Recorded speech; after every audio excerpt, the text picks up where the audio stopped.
Bonjour Florian Grill. Bonjour.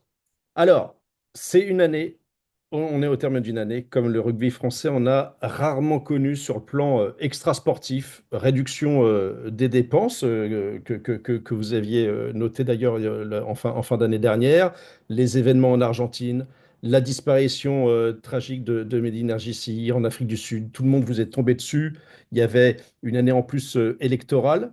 Et malgré tout ça, vous vous êtes, vous en êtes sorti même encore mieux que la première fois où vous avez été élu. Comment vous l'expliquez ça?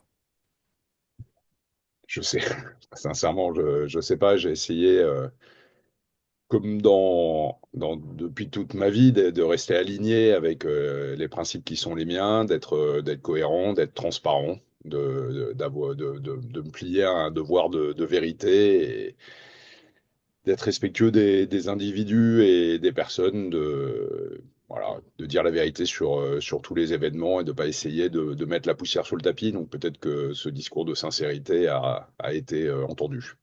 Le fait aussi que vous vous occupiez de votre com vous-même.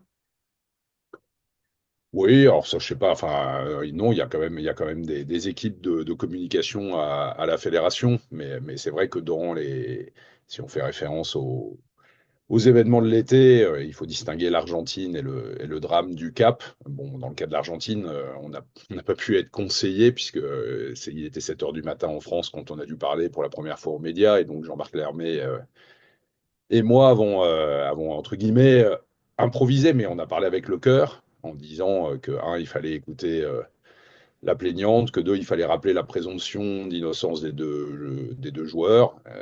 Et depuis, il y a eu non-lieu. Et trois, qu'il fallait faire confiance à la justice argentine. Et je ne regrette pas cette prise de position. Mais pour le coup, c'est vrai que celle-là était, entre guillemets, improvisée sans qu'il y ait le moindre conseil. Et on a parlé avec ce qu'on pensait devoir être notre responsabilité et notre devoir de dirigeant.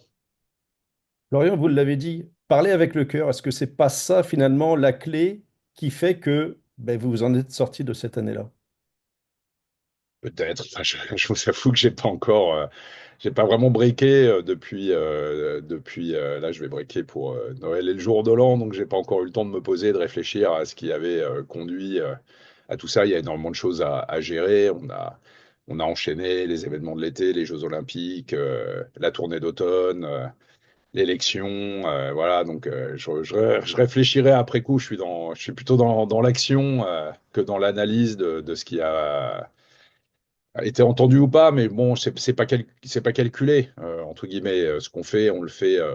Nous, on est des passionnés, et je dis nous parce que c'est pas une affaire individuelle. J'ai une très belle équipe autour de moi. On est des passionnés du rugby et on essaye de gérer en cohérence avec la vision qu'on a du rôle qui déborde largement le cadre sportif, du rôle du rugby qui est aussi éducatif et citoyen.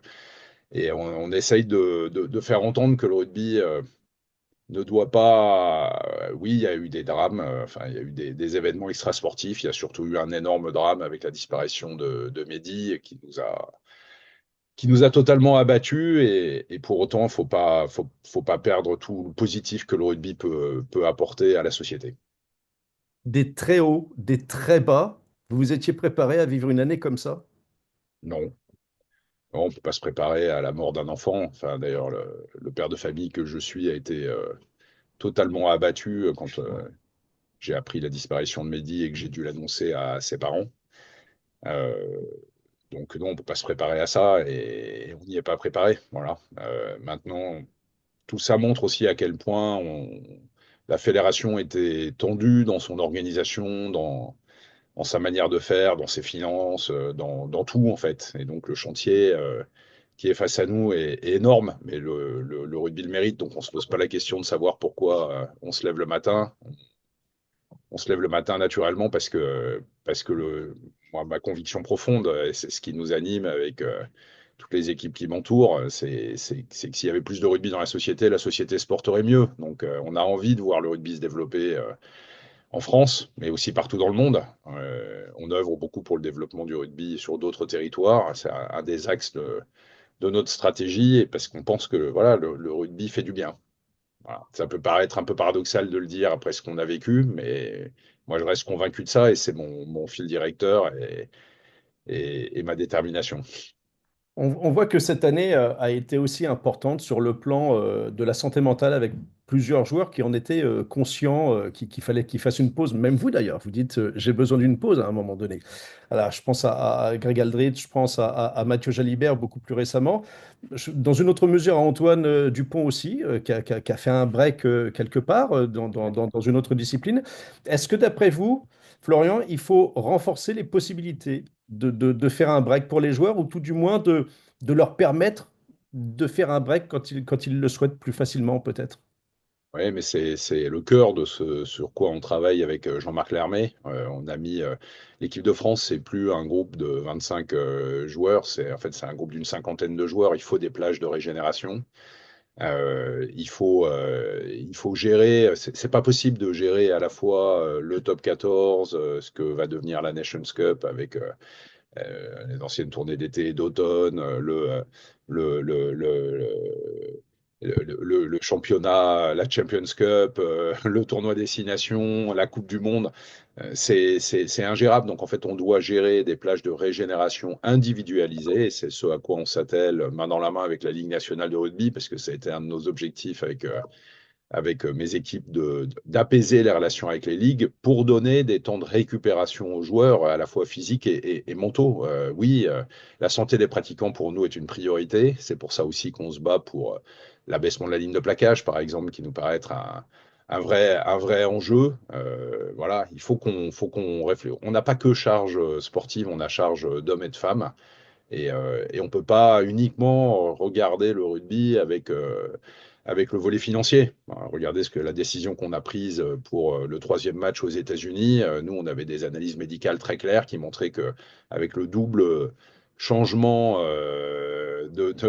avec les problèmes de décalage horaire, le double décalage horaire et avec le changement de saison, le risque de blessure est augmenté de 1,7. Donc, on a pris la décision de ne pas faire un troisième match aux États-Unis. Financièrement, c'était pas, on avait intérêt à le faire pour le développement du rugby aux États-Unis, peut-être aussi, mais notre priorité, c'est la protection des pratiquants et les premiers d'entre eux, c'est nos joueurs de l'équipe de France pour qui il faut des programmes individualisés. On a eu l'impression de l'extérieur que vous mettiez quelque part un vent au All Black. Les relations sont bonnes quand même? Bon, je pense que les All Blacks, ils ont incroyablement admiré et reconnu l'accueil qui a été le leur en France pour ce match de la tournée d'automne, avec ce match incroyable avec un haka qui a été mis en avant comme jamais. Il y avait ce halo de lumière autour d'eux. Il y avait la nuit étoilée derrière avec les portables et le bleu, blanc, rouge. Donc cette scénographie lumineuse exceptionnelle qui a fait le tour du monde d'ailleurs, hein, qui a fait rêver tout le monde avec en plus la Marseillaise a cappella derrière. Et ce match est fantastique entre nos deux équipes. Donc, moi, j'avais le président de la fédération néo-zélandaise à côté de moi. Il m'a dit jamais on a respecté le haka comme ça. Donc, je suis très fier de ça. Et je suis très fier aussi de l'attitude du public. Parce que je pense que quand on parle de rugby, la valeur cardinale, c'est celle qu'on apprend, la raison pour laquelle les parents mettent les gamins dans les écoles de rugby, c'est l'apprentissage du respect. Et, euh, et le respect, il se matérialise sur les terrains vis-à-vis de l'adversaire, vis-à-vis de l'arbitre, mais aussi dans les tribunes. On est très attentif à ça. J'étais très fier aussi qu'il n'y ait pas de sifflet pendant le match contre l'Argentine. Il y avait toujours un risque compte tenu d'un contexte voilà, lié aussi au football. Voilà, tout ça s'est très bien passé. Donc moi, non, je pense que les néo-Z, il a fallu qu'on leur explique, qu'on leur dise, qu'on leur donne l'argumentation médicale, mais elle est précise, elle est rationnelle, elle est sourcée, elle sort pas d'un chapeau. Et je pense que voilà, ils ont compris et ils ont apprécié la manière dont on les a reçus en France. Suite au plan d'action pour lutter contre Ils les sont excès. sûrement déçus pour autant, parce que je pense que pour eux, il y avait un enjeu économique. C'est d'ailleurs un pays qui travaille très bien l'exposition de sa marque, entre guillemets, puisqu'il y a une dimension marketing qu'il ne faut pas négliger à l'international.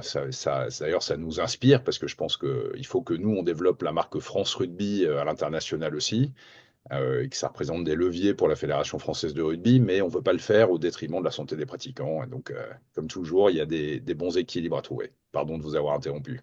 Pas de souci, c'est un point intéressant là que vous soulevez parce qu'effectivement, la propriété de la marque All Black est en partie détenue par des Américains.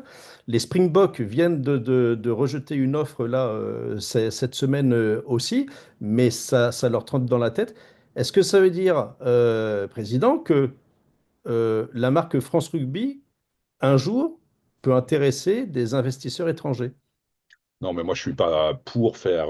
Moi, je suis un entrepreneur hein, dans le civil. Je travaille avec des fonds d'investissement, mais dans un monde qui est celui de l'entreprise, où il y a une logique strictement, même si on peut donner du sens à ce qu'on fait dans l'entreprise, mais il y a une cohérence économique, entre guillemets. Le sport, c'est pas ça. Moi, je suis pas favorable, j'ai pas été favorable à l'entrée du fonds d'investissement CVC dans le tournoi Destination. Je pense que le rugby vit au-dessus de ses moyens, qu'il dépense l'argent qu'il n'a pas. Toutes les nations supposées riches du rugby, la France, l'Angleterre, la Nouvelle-Zélande, etc., perdent de l'argent. Même vous redescendez au niveau du top 14, les clubs font 66 millions d'euros de déficit cumulé. La Pro D2, c'est 15 millions d'euros de déficit cumulé. La nationale en France, vous avez des clubs comme Yerkarkeran ou Blagnac qui déposent le bilan. Idem Dijon sur la Nationale 2. Enfin, le rugby a besoin de dégonfler la bulle. Moi, je plaide dans les discussions avec la Ligue nationale de rugby pour la baisse du salary cap. Je pense qu'on a tiré l'économie du rugby trop haut, avec une conséquence majeure, et c'est pour ça que les clubs du top 14 et de la Pro D2 ont une responsabilité vis-à-vis du rugby en France et dans le monde, qui est que à trop tirer l'économie du rugby, on fait disparaître le rugby des villages et des villes moyennes qui n'ont pas la capacité, les zones de chalandise pour suivre. Et on empêche aussi le développement des nations du tiers 2, du tiers 3 et même quelque part de nations du tiers 1 qui n'ont pas la capacité à suivre. Donc on a une responsabilité collective à ne pas gonfler à l'infini la bulle et au contraire à arriver à une économie raisonnable et à pas tomber dans des excès qui seraient défavorables au développement du rugby en France et dans le monde. Je reprends ma question qui Donc portait sur... non, il n'y aura pas de fonds d'investissement, enfin en tout cas pas sous ma gouvernance. Il n'y aura pas de fonds d'investissement qui rentrera dans la Fédération française de rugby. Par contre, il y a une volonté marketing claire de faire connaître la marque France Rugby à l'international. Je pense que chaque fois là, on a un projet de développement du rugby en Afrique qu'on mène avec l'Agence française de développement. L'Afrique, c'est 40% de la population mondiale à horizon 2050. Euh, on devrait pouvoir, on va conclure ça bientôt, investir à peu près 2 millions d'euros quand World Rugby met 1,5 million d'euros pour développer le rugby en Afrique. Nous, 2 millions d'euros pour développer le rugby en Afrique sur 2 ans, 1 million par an. Donc c'est quand même considérable. Et on va envoyer des éducateurs, entraîneurs, des arbitres, des dirigeants pour aller former les formateurs sur place et pour contribuer au développement du rugby en Afrique, notamment le rugby féminin. Moi, je crois beaucoup que les femmes ont une capacité de transformation, notamment le rugby à 7, parce que c'est plus facile, plus rapidement accessible. Voilà, donc on mène ça. On est la seule fédération qui donne directement de la subvention à Rugby Europe. On pense qu'il y a un gros potentiel du développement du rugby en Europe, notamment en Espagne, notamment en Allemagne. Il y a 3,5 millions de personnes qui ont regardé la Coupe du Monde. On pense que aux États-Unis, où World Rugby a un projet, oui, il y a un potentiel de développement, mais on pense qu'il est plus intéressant sur le féminin que sur le masculin. Sur le masculin, quand on sait que le basket pèse 10 milliards, le foot américain pèse 20 milliards, ça va être très difficile de prendre sa place. Par contre, le développement du rugby féminin dans le monde universitaire me paraît être quelque chose de très intéressant à creuser. Bon, nous, on peut avoir envie d'aller, pourquoi pas, jouer demain des matchs aux États-Unis, mais plutôt avec les Barbarians avec notre équipe de France. Donc, voilà, enfin, nous, on cherche à installer et à développer la marque France Rugby à l'international, mais on cherche aussi à contribuer à développer ce sport à un niveau mondial, parce que, paradoxalement, on n'est pas un sport global. Est-ce que du coup, Florian, c'est une manière de remettre un pied dans les instances aussi du rugby international? C'était l'enjeu aussi de la candidature de Benazir aussi, tout du moins de se refaire une place Ouais. dans le monde du rugby. Oui, bien sûr. Nous, on a une stratégie à la Fédé en 5 axes. Le premier, c'est de redresser les comptes de la Fédé en 3 ans, puisqu'on a un déficit d'exploitation assez monstrueux, doublé d'une perte sur la Coupe du Monde. On veut relancer le rugby par la base, on veut transformer, donc augmenter le nombre de licenciés en France, on veut transformer la Fédé en fédération à mission, faire réussir nos 14 équipes de France et nos arbitres et avoir du poids à l'international, développer la marque rugby, enfin, France Rugby, se faire entendre sur un certain nombre de mesures. Et c'est vrai qu'historiquement, il y avait en tout et pour tout deux Français dans les groupes de travail et les commissions à World Rugby. Très rapidement, on a fait la candidature d'Abdel avec un score qui est le plus serré possible, hein, 27-25. Et je pense que c'est bien parce qu'on a, en très peu de temps, ce résultat est quand même assez exceptionnel. Et tout le monde a bien compris que bah, il fallait la France était là, quoi, et qu'il fallait nous entendre, nous écouter, pas pour défendre la position de la France, pour défendre une certaine vision du développement du rugby dans le monde.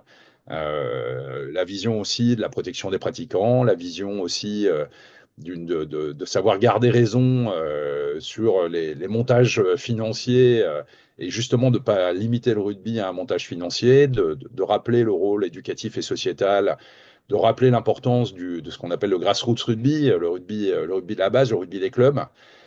Moi, je regarde en France, hein, vous prenez un territoire très rugby comme le pays catalan, il y avait 80 clubs il y a 20 ans, il en reste 42, et sur les 42, il y en a plus que 27 qui ont une école de rugby. Donc, on peut pas, il faut qu'on comprenne que le rugby n'est pas qu'un enjeu économique, c'est un enjeu d'éducation, c'est un enjeu de citoyenneté.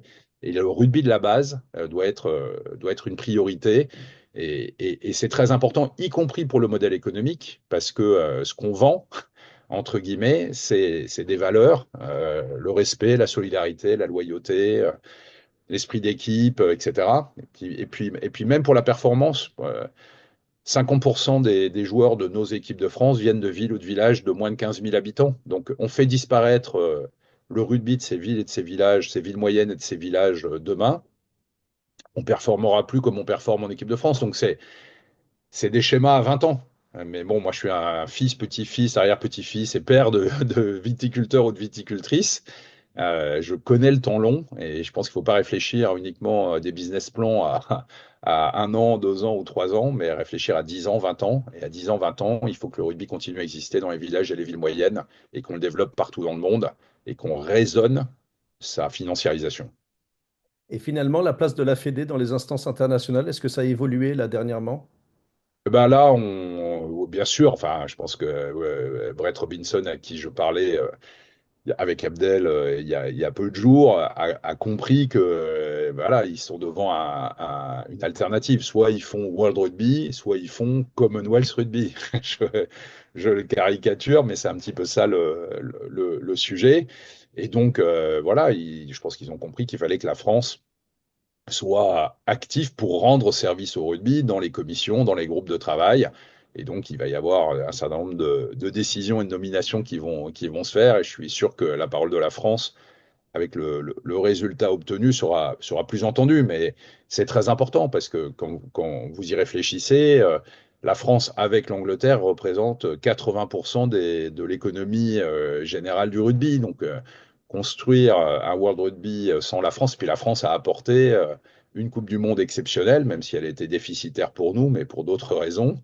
Elle était extrêmement profitable à World Rugby et des Jeux Olympiques incroyables. Enfin, quand vous reprenez les Jeux Olympiques, à Rio, il y avait quelques milliers de personnes. À Tokyo, il y avait la Covid, donc personne. Là, on fait 530 000 personnes en 6 jours. On bat le record du monde pour un match de rugby féminin avec 67 000 personnes dans le stade. J'espère que ça va être à nouveau battu avec la Coupe du Monde en Angleterre.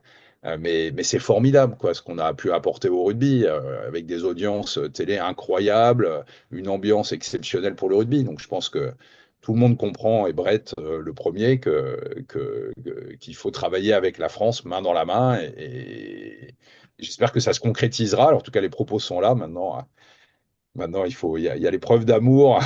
Il y a les déclarations d'amour et les preuves d'amour. Moi, j'attends les preuves, mais je pense que ça va se faire. Ouais. France 2023, finalement, ça n'a pas été une opération bénéfique sur le plan financier, vous en parliez, contrairement à ce qu'on aurait pu attendre, visiblement. Bah oui, enfin, dans le dossier de candidature, au tout début, le directeur général de l'époque, Claude Hatché, mentionnait que ça gagnerait jusqu'à 200 millions, après 70 millions. La veille de mon élection, on disait que ça gagnerait encore 5 millions d'euros. Et puis, in fine, on perd 36 millions d'euros. La Fédé est actionnaire à 55%, donc pour nous, la perte, c'est 19 millions d'euros, c'est considérable. Bon, bah maintenant, on sait pourquoi. La poussière avait été un peu mise sous le tapis, mais on sait pourquoi. Le pack hospitalité a été acheté beaucoup trop cher, 82 millions d'euros, 72 millions de livres, quand les propositions de l'Irlande et de l'Afrique du Sud étaient deux fois et demi à peu près moins chères que ça. Donc, c'est pas qu'on a mal vendu, puisque le nombre de packs hospitalité a été très bien vendu par les équipes de France 2023. Donc, ils en ont vendu 120 000, alors que le record jusqu'ici était à 100 000. C'est qu'on a mal acheté, c'est qu'on a acheté beaucoup trop cher. C'est qu'en fait, il y a probablement eu une folle enchère sur le pack hospitalité, ce qui explique pourquoi la France a gagné l'organisation de la Coupe du Monde. Ça a permis à World Rugby d'encaisser beaucoup d'argent, mais ça se traduit par une Coupe du Monde déficitaire. À ça vient s'ajouter le dépôt de bilan de Daimani, une entreprise pour laquelle il y avait eu des petites alertes quand même, qui auraient pu justifier de ne pas les sélectionner. Bon, des problèmes fiscaux et autres. Bref, tout ça explique une perte de 36 millions d'euros et qui pèse considérablement dans les comptes de la Fédé et qui, moi, me font questionner. C'est quand même pas normal que cette Coupe du Monde soit rentable pour tout le monde, pour l'État, qui a eu des recettes de TVA et des coûts de sécurité, certes, mais les recettes de TVA étaient bien supérieures aux coûts de sécurité, pour World Rugby, pour les villes hôtes, y compris pour la Ligue nationale de rugby, et que ce soit une perte pour la Fédération française de rugby. Donc c'est un sujet de débat. Est-ce que, un an après, on voit les effets de la participation? Est-ce que ça a été bénéficiaire sur ce plan au moins? Oui, non, mais bien sûr, il y a plein d'effets très positifs. D'abord, je pense qu'on a donné une image exceptionnelle du rugby pendant cette Coupe du Monde. Tout le monde a vu Parce qu'on que, pouvait aller au stade.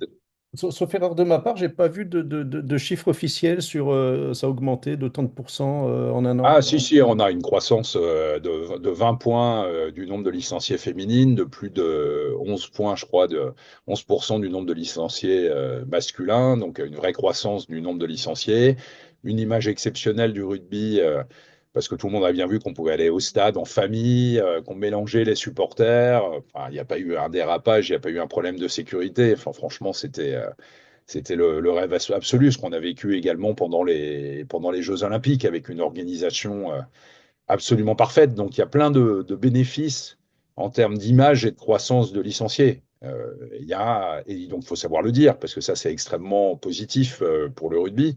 Et là, on a réussi, d'habitude, après les Coupes du Monde, vous avez un reflux du nombre de licenciés, mais on ne le constate pas.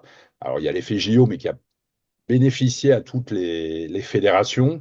Donc on garde une croissance de licenciés cette saison. Donc voilà, donc tout ça, c'est positif. Et il n'en reste pas moins que économiquement, c'est une catastrophe. Et que voilà, moi, j'essaye de pas. Voilà, j'essaye d'avoir un discours de vérité sur tous les sujets. Donc, je suis capable de dire, y compris sur la précédente gouvernance, des choses positives qui ont pu être faites à la Fédération française de rugby, comme la création de ce qu'on appelle les cadres techniques de club, et de dire la catastrophe de la gestion financière à laquelle on a été confronté. Voilà, j'essaye de ne pas être caricatural dans les propos. Quand il y a du positif, je le dis. Quand il y a du négatif, je le dis. C'est plus simple de dire la vérité, comme ça au moins on ne se prend pas les pieds dans le tapis. Absolument. Est-ce que le succès des JO, justement, de Paris 2024, vous inciterait à la Fédé à retenter votre candidature pour accueillir une étape du circuit mondial de rugby à 7? Oui, bien sûr. Ça fait partie de nos objectifs. Je pense que on a démontré que la France était une terre d'accueil du 7 exceptionnelle. Et je pense que c'est dommage que la France n'ait pas d'étape du circuit à 7. Donc oui, oui, ça fait partie de nos objectifs vis-à-vis de Un, World Rugby. un objectif sur l'agenda déjà ou pas?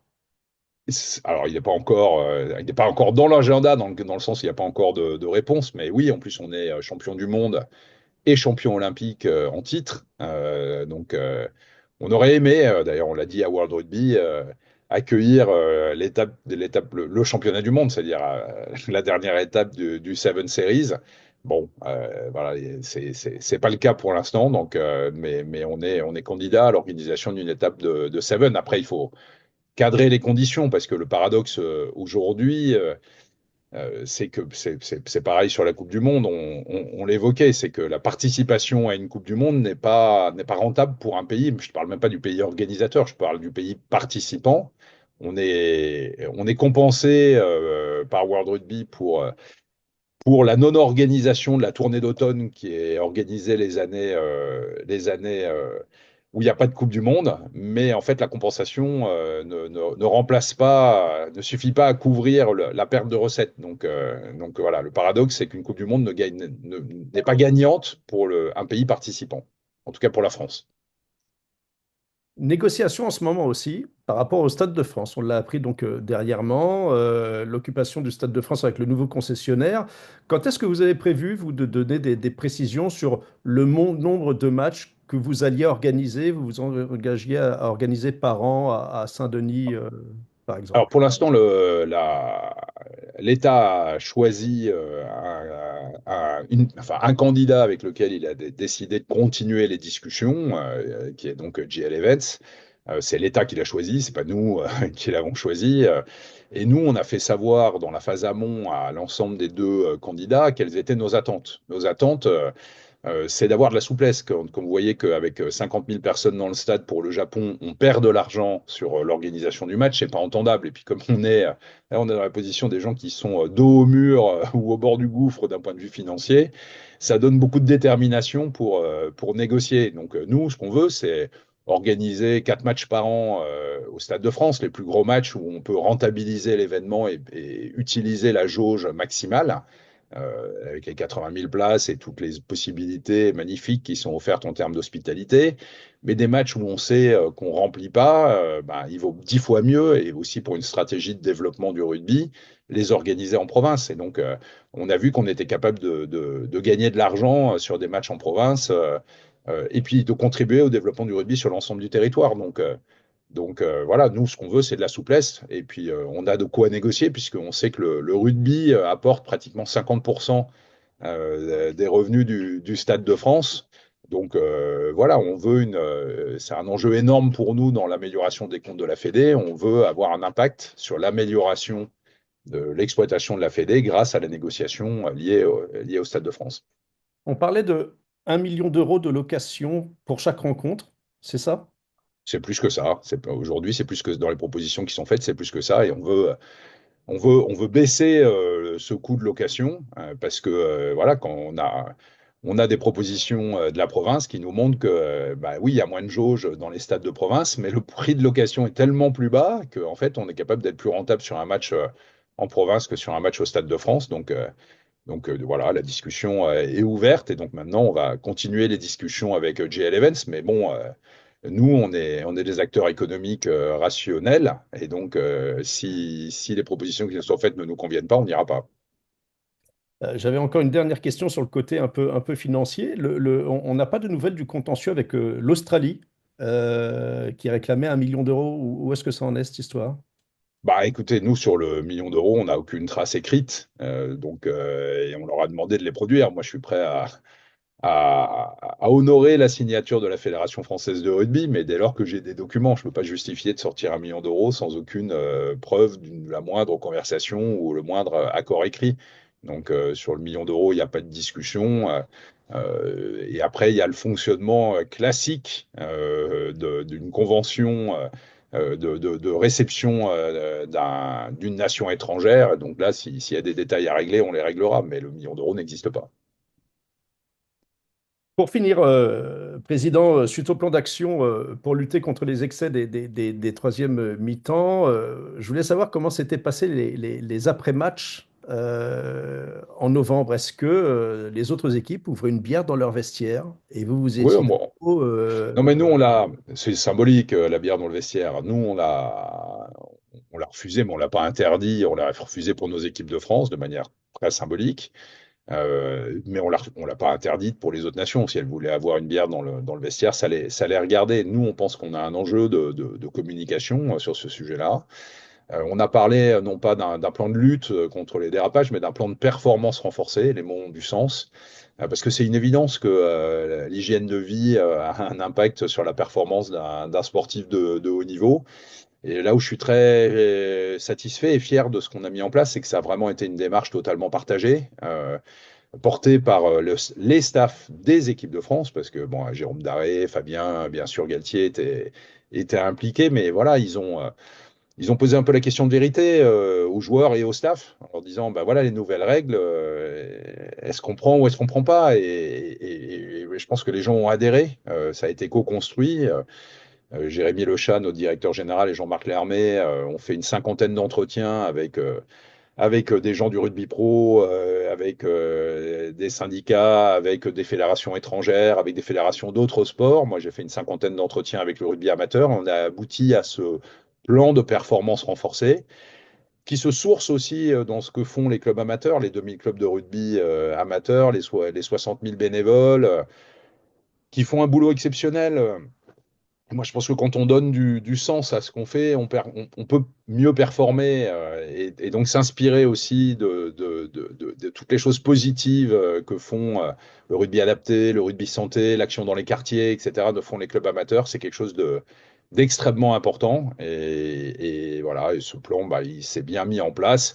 Les familles étaient souvent présentes au terme des matchs. Voilà, et puis on peut créer de la cohésion sans forcément avoir besoin d'une quatrième ou d'une cinquième mi-temps. Jérôme Daré l'a magnifiquement démontré avec le rugby à 7 en utilisant la transversalité de la danse pour créer une cohésion incroyable entre les équipes. Donc il y a d'autres manières que la quatrième mi-temps pour créer de la cohésion. Voilà, il faut trouver de l'équilibre là aussi et se parler vrai. La tournée 2025 sera la première avec ce nouveau cadre. Ça veut dire que ce sera super encadré. Ça veut dire que il y aura Oui, ouais, un super renforcement. encadré et où super responsabilisé. C'est-à-dire que jusqu'ici, on va le dire, il y avait depuis 40 ans, hein, parce que c'est pas, il y avait une forme d'acceptation de quelques débordements et parfois même des soirées pouvaient être organisées y compris par la Fédération française de rugby. Bon bah, on change la donne, c'est tout, on change les règles, on vit avec son temps. Le sujet des addictions est un vrai sujet dans le rugby. Moi, je m'en suis pas caché. Dès le mois de février, donc bien avant les événements de l'été, j'avais dit on a lancé un plan d'action sur les addictions en mettant des mots MOTS sur les mots MAUX, en parlant d'alcool, mais de cocaïne aussi. Voilà, je pense que encore une fois, on a charge d'hommes et pas que charge sportive. Et je pense que notre responsabilité, c'est d'être au soutien des hommes et des femmes. Et ce plan de performance renforcé, bah, il doit nous permettre d'abord d'être respectueux du rugby amateur et de ce qu'il représente dans la société et de ce que le rugby peut apporter à la société. Et aussi d'être respectueux des hommes et des femmes qu'on fait jouer et qui ne sont pas des gladiateurs et qu'on doit aider et qu'on doit accompagner dans leur parcours de vie, dans leur parcours d'homme et de femme. Voilà. Très bien. Merci, merci beaucoup, en tout cas, Président, pour ces quelques minutes d'entretien et bonne année 2025 en espérant qu'elle se passe un peu mieux pour vous, hein. J'espère aussi. Merci.